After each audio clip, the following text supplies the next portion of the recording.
Un aviso antes de comenzar. Todo lo que se narra a continuación son hechos reales. En algunos pasajes, este podcast puede incluir relatos poco apropiados para oídos sensibles.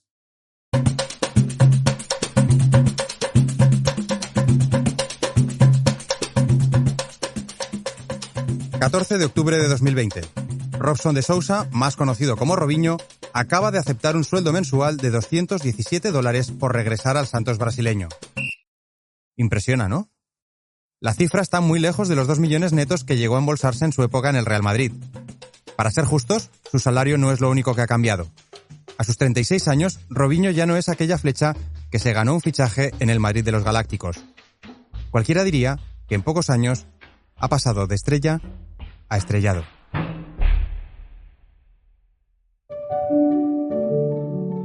A pesar de que el sueldo es más propio de un suplente de regional que de un delantero 100 veces internacional con Brasil, el jugador se muestra eufórico en las redes.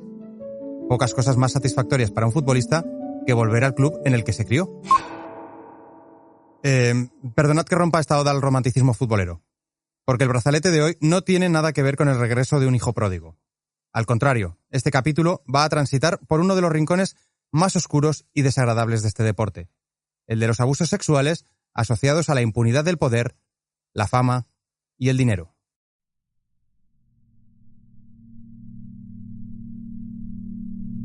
Es por eso que el regreso de Robinho a Brasil levanta ampollas en esos días de 2020. Tantas que lo primero que tiene que hacer Cuca, su nuevo entrenador, es dar una rueda de prensa para defenderle. Mas ele, para mí, es una persona maravillosa. Para mí, Robinho es una persona maravillosa. Es un ejemplo de jugador. Siempre fue correcto en todas las actitudes que tuvo. No tenemos ni un solo momento en la carrera de Robinho que deba ser denigrado. Está el episodio fuera de la cancha, que está ahora en juicio, y hay que esperar. Ahora es un tema para que hablemos con más tranquilidad. Particularmente, hago lo que puedo para ayudar a Robinho en la vida. Lo que yo puder hacer para ayudar a Robinho en vida, yo voy a hacer. Las palabras de Cuca, y quedaos con este nombre porque volverá a aparecer muchas veces en este episodio, en lugar de apaciguar los ánimos, echan todavía más gasolina al incendio. Los aficionados, lejos de cargar solo contra Robinho, atacan también a su técnico. Pero no nos adelantemos. De momento basta con una pregunta. Si Robinho ha aceptado volver por tan poco dinero al equipo de sus amores, ¿por qué mucha gente no quiere ni verlo? La respuesta está al otro lado del Atlántico, en concreto en el Palacio de Justicia de Milán. Allí, en noviembre de 2017, la sección novena de un tribunal había condenado a 6 hombres. La sentencia, de 9 años de prisión, consideraba probada la violación grupal denunciada por una joven en 2013. Sin ánimo de añadir más matices al hecho, repasemos la resolución judicial de Mariolina Panasitti, la presidenta del tribunal. Los 6 hombres abusaron de las condiciones de inferioridad psíquica y física de la persona agredida, que había tomado sustancias alcohólicas con el agravante de haberle dado de beber hasta que quedó inconsciente y fue incapaz de oponerse. Los hechos se habían producido a principios de 2013 en una discoteca milanesa. Los 6 acusados lo negaron todo, pero la justicia le daría la razón a la víctima. Y sí, si os estoy contando todo esto es porque uno de los condenados se llamaba Robson de Sousa. Es decir, Robinho.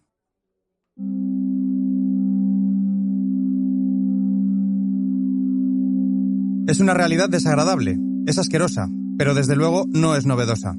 El fútbol se acostumbró a convivir con sucesos similares.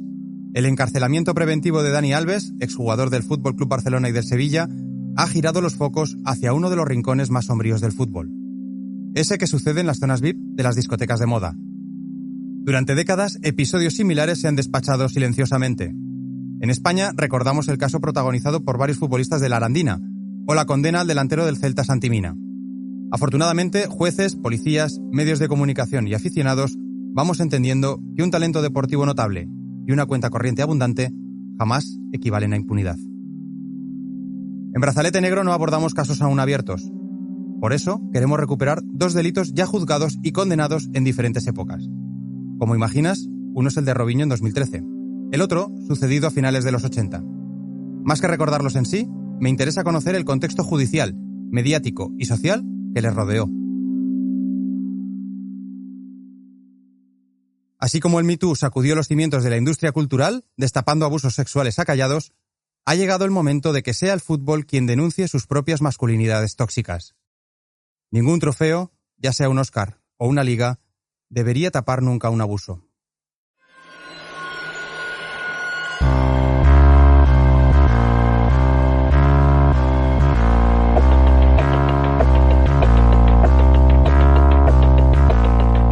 Más allá de los focos y la fama, de las victorias y el dinero, el fútbol cuenta también con su lado oscuro. Relatos de perdedores en el campo y en la vida.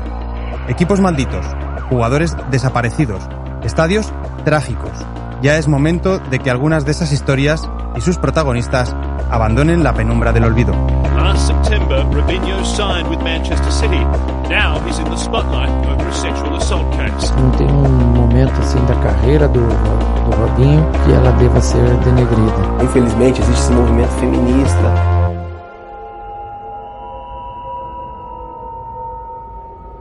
Yo soy Aitor Lagunas y esto es Brazalete Negro, de Panenka Podcast y Radio Primavera Sound, con el apoyo de Estrella Damm.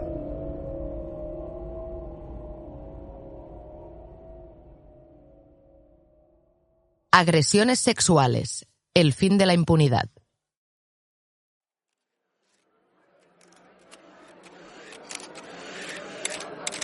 Una nube de flashes y micrófonos llena hasta la bandera uno de los palcos del Santiago Bernabéu. Estamos a 26 de agosto del año 2005. Florentino Pérez aún peina pocas canas. En las gradas del estadio hay 10.000 aficionados que esperan a que el constructor de los Galácticos dé su bendición al nuevo fichaje. Pérez toma la palabra y dedica un discurso en honor al recién llegado. Hoy presentamos a un futbolista capaz de crear esas jugadas que los niños en el mundo intentan recrear en las calles. Como ya habréis adivinado, Florentino se refiere a Robinho, un jugador que llega del Santos, club de Sao Paulo, para aportar sangre joven y desborde a un equipo donde ya juegan los Roberto Carlos, Beckham, Zidane, Ronaldo y Raúl González Blanco. Mientras los fotógrafos disparan sus flashes, Alfredo Di Stéfano revela que el nuevo brasileño del Madrid hereda la camiseta con el número 10 que acaba de dejar vacante la marcha de Luis Figo, el primer galáctico. Pero no, ya sabéis que hoy no estamos aquí para analizar la carrera futbolística de una prometedora estrella. Por eso intentaré resumirla rápido. En los siguientes 3 años, Robinho ganará 2 ligas con el Madrid, pero su carrera en el Bernabéu no estará nunca a la altura de lo esperado. Juega la pelota Robinho. ¡Mamma mía, Robinho! Bicicleta 4, 5, 6, 7. ¡Fuera el disparo! Bueno, qué pedazo de crack. O rey de las pedaladas, ¿no? Quizá el 10 le pese más de la cuenta. O quizá sea su fama de jugador que desborda más en la barra del bar que en la banda. Para muestra las palabras de Royston Drenthe, otro jugador al que los desmanes festivos pasarían factura. En el Madrid enseguida me sentí como en casa. Me dieron una cálida bienvenida. Hice buenas migas con Robinho en cuanto llegué. A veces iba a su casa. Había reconvertido el sótano en una mini discoteca. A Fabio Capello se le acaba la paciencia. El entrenador italiano lleva unos meses tratando de enderezar al Real Madrid y no quiere que nadie se desmadre. Capello acaba ganando la Liga, pero no consigue que el brasileño mejore su asignatura pendiente con la disciplina. Una temporada más tarde es el alemán Bernd Schuster el que monta en cólera cuando Robinho pierde un avión de vuelta desde Brasil.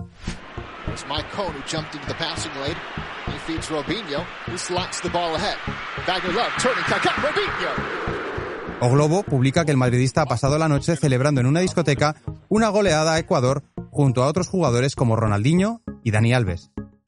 Según recoge el artículo, la fiesta se desmadra tanto que a medianoche el jugador del Real Madrid sale del local para pedir 40 preservativos. Muchos aficionados celebran la ocurrencia de Robinho. ¡Robinho, damos condón para María, Robinho! ¿Para qué querés 40 condones? ¡Dame uno, hijo de p***! Al club que le paga, claro, sus andanzas no le resultan tan divertidas. En 2008 el Madrid ya está cansado del brasileño y decide sondear el mercado para sacarse el problema de encima. La solución la encuentran en Manchester. Un jeque acaba de comprarse el City y Robinho parece la pieza perfecta para arrancar. Robinho, we thought he was going to sign for Chelsea. He has signed for Manchester City for El Madrid saca 41 millones de euros en el fichaje más caro de la Premier hasta ese momento. Pero si alguien piensa que la fría Inglaterra aplacará las ganas de fiesta de Robinho, ya os adelanto que se equivoca. Esto es lo que el propio futbolista declarará años después al Daily Mail. Me gustó mucho Manchester, por sus restaurantes, el club, su gente, pero no nos olvidemos de las discotecas. Tenía imagen de fiestero, y sí, me gustaba divertirme. Los ingleses salían más que los brasileños, pero cuando salíamos los brasileños siempre nos pillaban. Podemos creer que estas juergas son simpáticas andanzas de un jugador al que le gusta evadirse un poco más de la cuenta. pero todo cambia cuando conocemos el siguiente detalle. El 28 de enero de 2009, en una salida con el equipo a Leeds, el jugador acude junto a su agente y otro par de jugadores a The Space, un club conocido de la ciudad. El brasileño lleva un chándal y los guardias de seguridad le cortan el paso. Es entonces cuando Robinho suelta el recurso clásico del arrogante. Tú no sabes con quién estás hablando. Pero resulta que los porteros no ceden. Sin embargo, el futbolista, lejos de dar por finalizada la escapada, regresa al hotel solo para cambiarse de ropa. Al volver a The Space, el gerente acordona una zona solo para los futbolistas. En agradecimiento, Robinho pide champán para todos y deja una generosa propina de 400 libras. En fin, otra noche más en la ajetreada vida de un deportista de élite en una sala VIP, de no ser porque un estudiante le acabará denunciando por agresión sexual. Last September, Robinho signed with Manchester City. Now he's in the spotlight over a sexual assault case. Police say a man... El futbolista es detenido e interrogado, pero sale bajo fianza tras negar categóricamente cualquier acusación. Meses después, la Fiscalía renuncia a tomar medidas al carecer de pruebas contundentes. La violencia sexual es prácticamente el único delito, por no decirte el único, donde se juzga a la víctima antes que al agresor. Es absolutamente, es de una perplejidad increíble. Gemma Altell, psicóloga social y especialista en violencias machistas. Esto tiene que ver también, en parte, con la concepción de la sexualidad, ¿no? Cómo se entiende la sexualidad masculina tal como la hemos ido construyendo. Entonces, como sabrás, porque los hombres aprendéis a que la sexualidad masculina es irrefrenable, entonces es la mujer la que provoca. Libre de acusaciones, Robinho prosigue su carrera en el City. En su segunda temporada, ya con Roberto Mancini en el banquillo, el brasileño juega 12 partidos y solo marca un gol. Como se acerca el Mundial 2010, Robinho pide irse cedido al Santos, su club formador.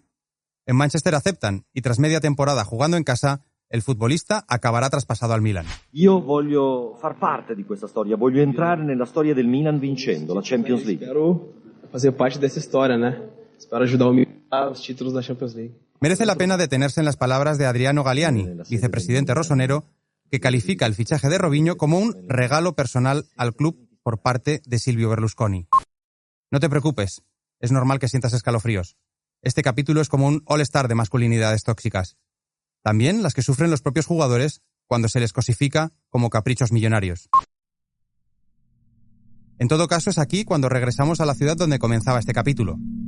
El regalo de Berlusconi en Milán sigue comportándose como siempre lo ha hecho. Está en la madurez deportiva y su fútbol parece haber encontrado más regularidad. Por desgracia, podemos decir lo mismo de su carrera nocturna. Es un adepto a los lugares de moda de la noche lombarda. Atención, no es el único habituado a entrenar con ojeras en ese Milan. En el vestuario coincide con Ronaldinho, Antonio Cassano o Kevin Prince Boateng. ¡Ey! Y el equipo se proclama campeón de la Serie A. Il Milan è campione d'Italia. 18° scudetto per i rossoneri che interrompono il dominio interista durato 4 anni. El 22 de enero de 2013 es martes. Es el día de la semana en el que el Sio Café, al norte de la ciudad, ofrece la Serata delle Donne. Las chicas entran gratis. Y esa noche actúa Jairo Chagas, amigo de Robinho. Según publica el Corriere dello Sport, el futbolista acude con su mujer y unos amigos. Sin embargo, en un momento de la noche, acompaña a casa a su pareja para luego regresar al local y seguir la farra. Al grupo se le suman unas jóvenes entre las que se encuentra una chica que celebra su 23º cumpleaños. De acuerdo a la denuncia de esta joven, cuando sus amigas se marchan, ella decide seguir festejando. Es evidente que está bastante ebria, pero los hombres no paran de darle más copas. En un momento dado, cuando la borrachera es ya insostenible, el grupo la lleva hasta el guardarropa y allí mantienen relaciones sexuales. Ella no da su consentimiento ni es capaz de resistirse por su estado de embriaguez. Meses después, la víctima acabará denunciando a Robinho y a sus amigos. En la lógica de situaciones de abuso de poder por parte de hombres poderosos, futbolistas en este caso, está la idea de que seguramente todas las mujeres querrían tener una oportunidad sexual con ellos, ¿no? Pudiendo tener a todas las mujeres que quiera, ¿por qué va a necesitar violar? Y aquí nos olvidamos del elemento de lo que significa violar. Significa que esto va mucho más allá de la sexualidad en sí misma, sino que es un acto de poder y dominación.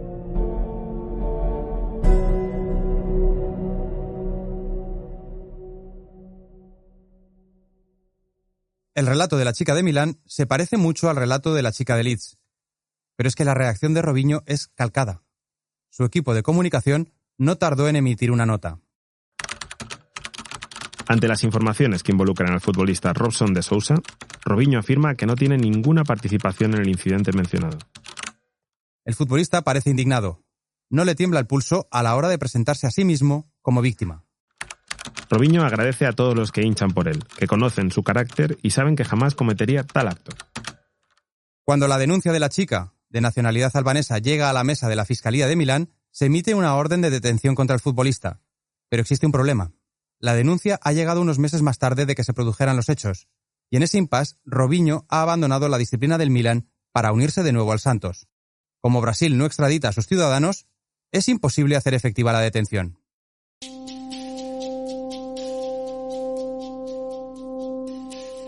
Tras la denuncia existe algo de ruido mediático, pero la carrera deportiva de Robinho no se resiente demasiado. En los años posteriores seguirá jugando al fútbol ajeno a su problema pendiente con la justicia.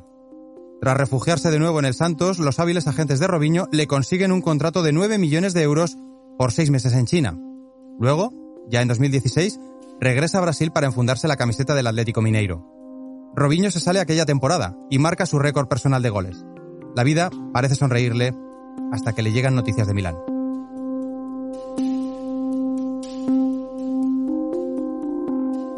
Y es que mientras Robinho sigue con sus bicicletas, el tribunal de la capital lombarda se ha tomado muy en serio las acusaciones contra el futbolista. Al contrario que en Manchester, la Fiscalía de Milán sí está decidida a llegar al fondo del asunto. Los investigadores llaman a declarar a la chica y escuchan todo su relato. A partir de ese momento comienza un proceso judicial que dura 3 años y que desemboca en una condena en primera instancia para todos los participantes, además de una indemnización de 60.000 euros por haber dejado inconsciente a la víctima y haber abusado sexualmente de ella sin que pudiera defenderse. La juez dicta 9 años para Robinho y para Ricardo Falco, uno de sus amigos. La reacción de Robinho no debe sorprender a nadie. Vuelve a negarlo todo y sigue con su carrera como si nada. Sabe que la Constitución brasileña impide la extradición de sus ciudadanos, así que no corre ningún riesgo de acabar entre rejas. El Atlético Mineiro, por su parte, emite un comunicado en el que tilda la condena de asunto personal del futbolista. Al día siguiente, Robinho entrena con normalidad y se hace fotos con niños que lo esperan a las puertas de la ciudad deportiva.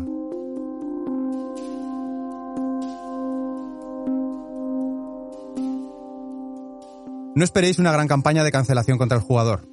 La imposibilidad de volver a pisar a Italia para no acabar en la cárcel es el único castigo real que recibe el futbolista.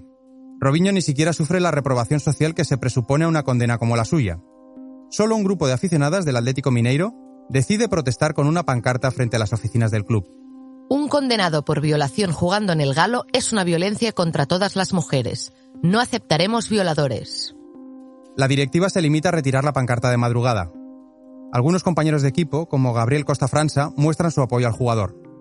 No se le puede acusar de algo cuando él no ha hecho nada, declara el central. El mundo del fútbol arropa a Robinho mientras silencia a esas aficionadas. Solo ellas se atrevieron a proclamar que en un caso de violación no puede haber más equipo que el de la víctima. Una victoria esportiva no puede superar la violencia de ese tipo.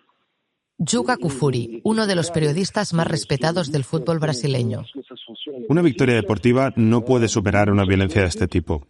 Los hinchas muchas veces pasan por encima de todos y su equipo sale vencedor, pero es necesario que esto no prevalezca.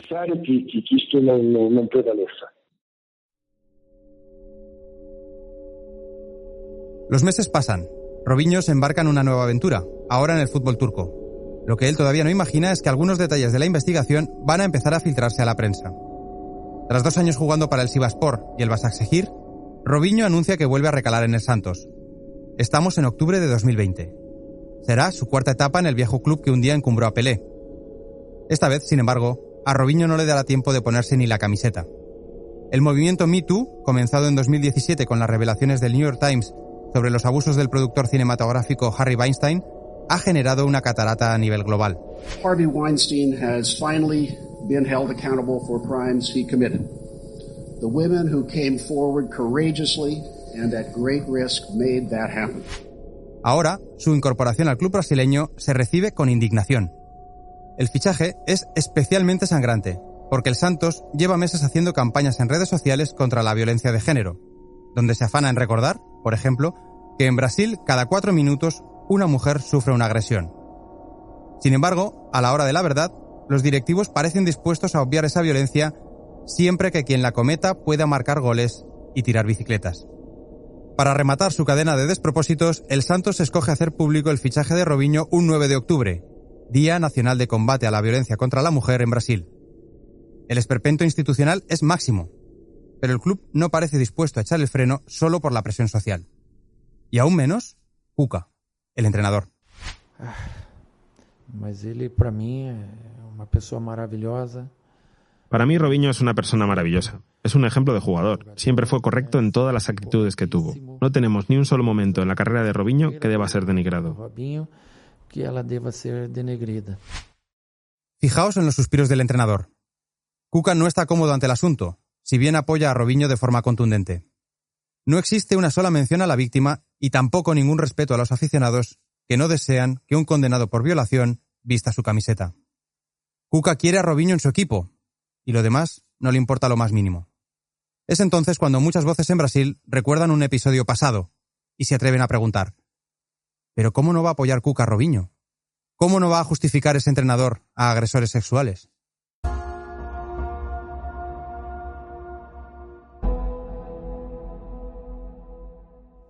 Son las preguntas que conectan con el segundo caso de este episodio, tanto o más desagradable que el primero. Para conocerlo, debemos viajar a la Suiza de 1987.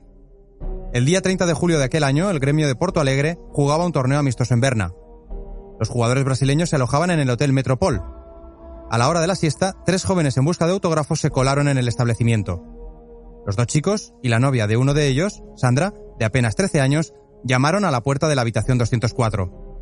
Dentro estaban 4 futbolistas: Luis Eduardo, Enrique, Fernando y sí, Cuca, el mismo que décadas más tarde calificará a un condenado por violación como una persona maravillosa.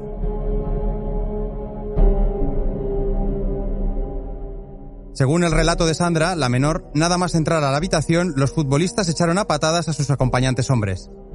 Lo que siguió a continuación fue una violación en grupo de la que en Brazalete Negro no daremos ni un solo detalle. Tras escapar de allí, la chica presentaría una denuncia en una comisaría de Berna, y esa misma tarde, la policía detendría a los 4 jugadores. A los directivos del club, en cambio, les debió parecer un desliz típico de los viajes al extranjero, y no informaron a los medios. Por eso, la noticia llegó a Brasil 2 días después, y solo porque el gremio disputó el amistoso sin posibilidad de cambios. Normal, tenía 4 futbolistas en el calabozo. Al trascender la noticia, el entrenador del equipo se limitó a vanagloriarse de que, a pesar de todo, el gremio saliera invicto de su gira por Suiza. Seguro que os suena su nombre. Era Luis Felipe Scolari, que ganaría el Mundial en 2002 al frente de la selección brasileña, pero que aquel día optó por la deshonrosa medalla al silencio. No fue el único. Todas las informaciones apuntaban a la violación de una menor, pero por asqueroso que parezca, gran parte de la prensa brasileña de la época decidió cargar sus tintas contra una víctima de 13 años que había tenido la valentía de denunciar. Basta con repasar algunas de las reflexiones publicadas aquellos días para dejar claro hasta qué punto el fútbol de élite normalizaba episodios de violencia sexual. El incidente del Hotel de Berna es normal en casi todas las excursiones fuera o dentro del país. Su expulsión del club por un desliz de carácter sexual en el que la supuesta víctima tuvo una conducta casi de connivencia y colaboró para su consumación no debería servir de sustento para tomar una decisión tan drástica. ¿Violencia? Claro que no. Estaba más que claro, al menos para mí, que no hubo violencia en el Hotel Metropol. Se puede cuestionar el buen gusto de los involucrados, pero no se discuten razas y sabores que puedan acoger nuestras dulces desenfrenadas.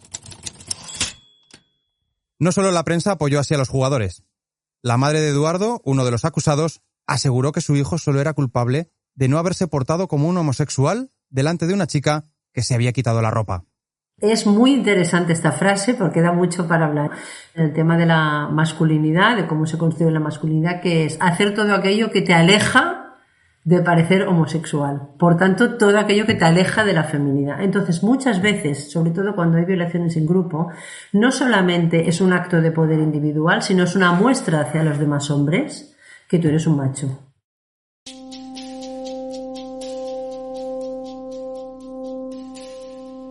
Los deportistas pasaron detenidos un mes en Berna. Después de esos primeros 30 días, las autoridades suizas permitieron a los futbolistas regresar a Brasil a la espera de veredicto. Las periodistas Carmen Rial y Miriam Grossi recogieron en el diario Mulheiro la escena que se vivió a su llegada al país.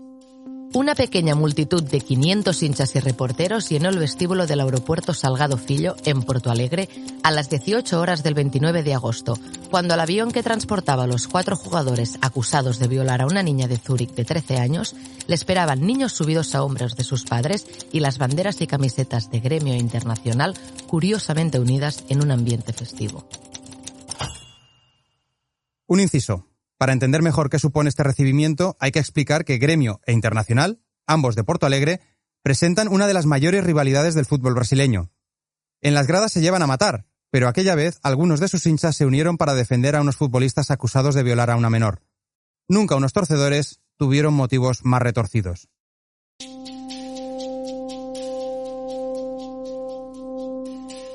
Enrique Eches, Fernando Castoldi, Eduardo Hamester y Cuca Estival siguieron con sus vidas y con sus carreras. Levanta Luis Eduardo, Lino no achó, Cuca emendó.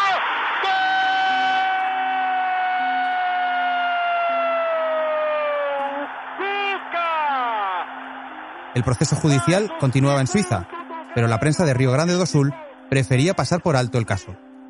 Paulo Santana, comentarista de fútbol y aficionado del Gremio, llegó a calificar el caso como broma irresponsable de los muchachos. Si os parece difícil caer más bajo, es porque no sabéis que el también periodista Lauro Cuadros tildó a los futbolistas de sementales, a los que por tanto no debía considerárseles culpables. La justicia suiza finalmente no estuvo de acuerdo.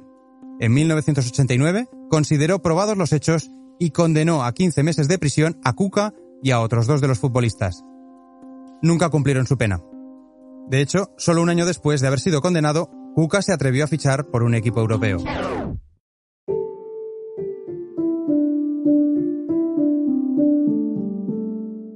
En 1990, mientras la lambada se convertía en la canción del verano, el Real Valladolid realizó el fichaje más caro de su historia hasta la fecha. Así lo definía el diario El País. Alexis Tíbal, rubio, alto, introvertido y descendiente de italianos, se confiesa feliz en Valladolid, donde vive con su mujer, su hija de 2 años y una sirvienta que tenía en Brasil. Ya pasó para él el mal trago de no jugar con la selección brasileña en Italia, pese a estar entre los preseleccionados. Y es que el único mal trago que vivió Cuca en España se produjo en el plano deportivo. Nunca ningún medio español publicó nada acerca de su condena por violación. Quiero pensar que por la falta de internet en las redacciones. Y el Valladolid aprovechó su segundo remate a puerta para establecer la igualada. Chilaver se queda estático en este centro desde la derecha y Cuca tan solo tiene que colocar la frente. En diciembre de 1990, cuando decidió regresar a Brasil pese a llevar 4 goles, nadie sospechó que Cuca podía estar huyendo de una extradición a Suiza. Imposible desde Brasil, pero muy posible desde España. Cuca, por cierto, nunca más volvió a jugar fuera de su país. Casualmente tampoco ha entrenado en el extranjero hasta que no ha prescrito su condena. Porque Cuca no era un personaje conocido. Cuca no era un personaje conocido. Estaba empezando su carrera. No se generó un gran escándalo en torno a este episodio. Vivíamos otros tiempos. Era otra sociedad. Fue preciso que Cuca entrenase al Atlético Mineiro para que todos nosotros recordáramos aquel caso. Y como Cuca hizo una defensa de Robinho, la cosa adoptó una proporción mayor por ser él quien es. Volvamos entonces a octubre de 2020 con la misma pregunta. ¿Cómo no va a defender Cuca a Robinho si él también niega los hechos por los que fue condenado? Con el apoyo explícito de su entrenador, el atacante del Santos está seguro de que la ola de indignación no tardará en apagarse. No cuenta con que la prensa haya recibido una filtración que acabará con todos sus sueños de impunidad.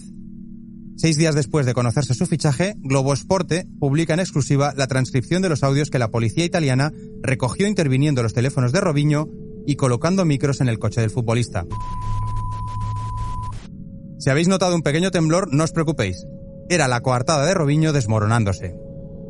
En la exclusiva se recogen detalles de una llamada entre Robinho y el músico Jairo Chagas, que actuó en la discoteca de Milán la noche en la que se produjo la violación. En ellos, Robinho ya no parece desconocer el tema tal y como afirmaba una y otra vez. Bueno, en realidad, la transcripción de la llamada parece un manual sobre cómo opera la cultura de la violación en grupo. Me río porque no podría importarme menos el tema. La mujer estaba completamente borracha, ni siquiera sabe lo que pasó.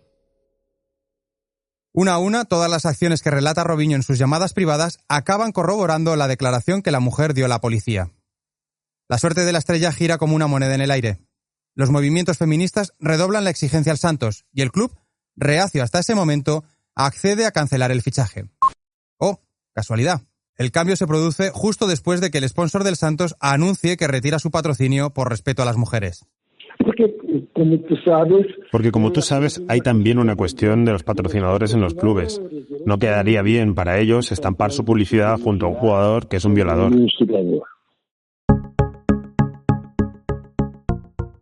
El dinero hace reaccionar al equipo mucho más rápido que cualquier movimiento social. El Santos se afana en publicar un comunicado con la rescisión del contrato de Robinho para que el jugador se concentre en su defensa en Italia. Perdonad que tiremos del tópico futbolístico, pero ya sabemos qué pasa cuando a un delantero le piden defender. Un día después de perder su trabajo, el futbolista alega que su único error fue serle infiel a su esposa y admite haber tenido sexo oral con la víctima de Milán. No tive relación sexual con ella, no. A gente teve relación entre hombre y mujer, relaciones... No tuve relación sexual con ella. Tuvimos relación entre hombre y mujer, relaciones que hombres tienen con las mujeres, pero no llegó a haber ninguna relación sexual, ninguna penetración, nada de eso. Robinho, en una estrategia supermadura, vuelve a presentarse como víctima y culpa a las mujeres. Infelizmente existe ese movimiento feminista. Muchas mujeres a veces no son ni mujeres, para decirlo claramente. Por si fuera poco, en un audio filtrado en ese momento, Robinho cuenta que está siendo víctima de una campaña en su contra y llega a compararse con Jair Bolsonaro. A gente tem N ejemplos ahí. ¿Tú ves que eles fizeram con Bolsonaro? Tenemos N ejemplos iguales. ¿Viste lo que le hicieron a Bolsonaro antes de las elecciones? El ataque que le hicieron al tipo. Decir que Bolsonaro era esto o aquello. Que Bolsonaro era racista, fascista, que era un asesino. Y cuanto más golpeaban a Bolsonaro, más crecía. Así que estoy realmente en paz en mi corazón. Sin entrar en grandes debates políticos, Jair Bolsonaro es el presidente de Brasil que ha proclamado héroe nacional al coronel Ustra, uno de los mayores torturadores de la dictadura militar durante los años 70. El apoyo de muchos futbolistas brasileños al expresidente de extrema derecha podría darnos para un brazalete entero, pero el férreo apoyo de Robinho quizá tenga razones más mundanas. Ya hemos dicho que Brasil no extradita a sus nacionales, pero Italia sí puede pedir que Robinho cumpla su condena en una cárcel brasileña. Cuando Bolsonaro estaba en el gobierno, si Italia hubiera hecho esa petición, él no la habría aceptado. Pero hoy todo es distinto. Lula le ganó las elecciones a Bolsonaro. Es absolutamente necesario que no haya impunidad, que los condenados cumplan la pena a la que fueron sometidos por la justicia.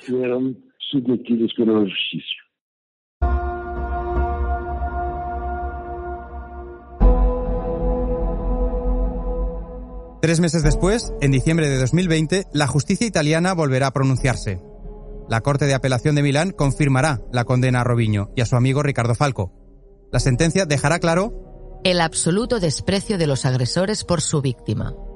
Según la jueza, los condenados actuaron con signos inequívocos de falta de escrúpulos y casi conciencia de una futura impunidad.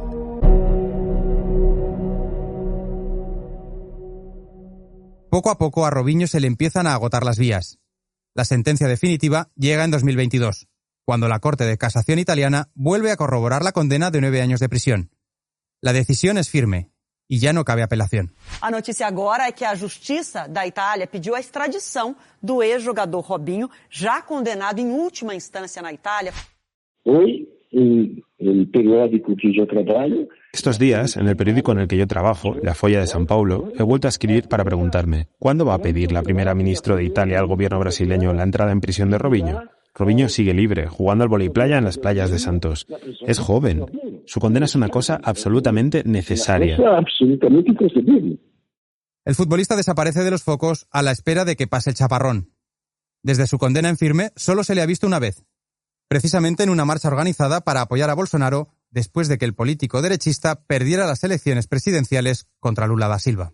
Por menos que queramos politizar. Por mucho que no queramos politizar ciertos acontecimientos, la verdad es que hay una coincidencia, que tanto Robinho como Dani Alves, como Neymar, son personas que han votado por Bolsonaro, el fascista. Es una ideología conservadora que ubica a las mujeres en un lugar muy concreto, ¿no? Que es en casa y cuidando a los niños, etcétera, y por tanto puede comprender o aceptar que cualquier mujer que no esté cumpliendo las labores que se supone que le tocarían por el rol tradicional, bueno, pues claro que le pasan cosas, ¿no? Si se pone donde no se... Eso no quiere decir que los hombres de izquierdas sean siempre más igualitarios. Eso también hay que decirlo.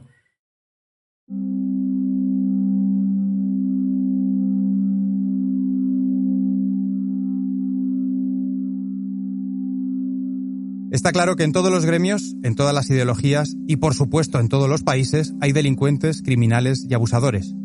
Pero también es cierto que durante mucho tiempo el binomio fama más dinero construyó una burbuja social y mediática en torno a los futbolistas.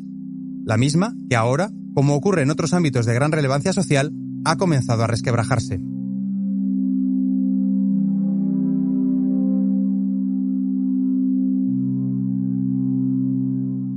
En las primeras semanas de enero de 2023, la prensa brasileña publica que Robinho quiere volver. Negocia con varios equipos de categorías inferiores su regreso a los estadios. Tiene 39 años y lleva 2 y medio sin jugar. Pero la pregunta no es cómo está el rey de la bicicleta, sino cuánto tiempo más va a poder regatear a la justicia. Cuca, por su parte, sigue en el paro consciente de que le será difícil encontrar un banquillo. Él, que eludió la prisión gracias a la omertá de aquel fútbol testosterónico de los 90, está empezando a cumplir otro tipo de castigo. El del final de la impunidad.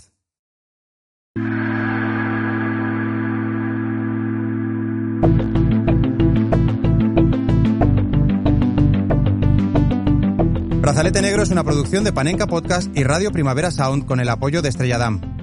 Si no lo has hecho aún, suscríbete a Brazalete y di que nos oyes.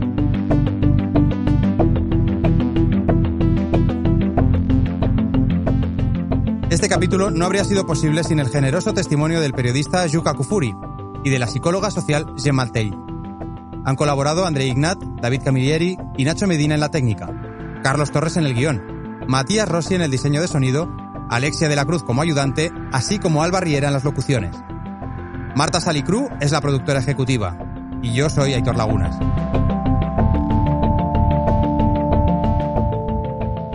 Gracias por escucharnos. Y recordad, Bill Shankly no tenía razón. El fútbol, a veces, sí es una cuestión de vida o muerte.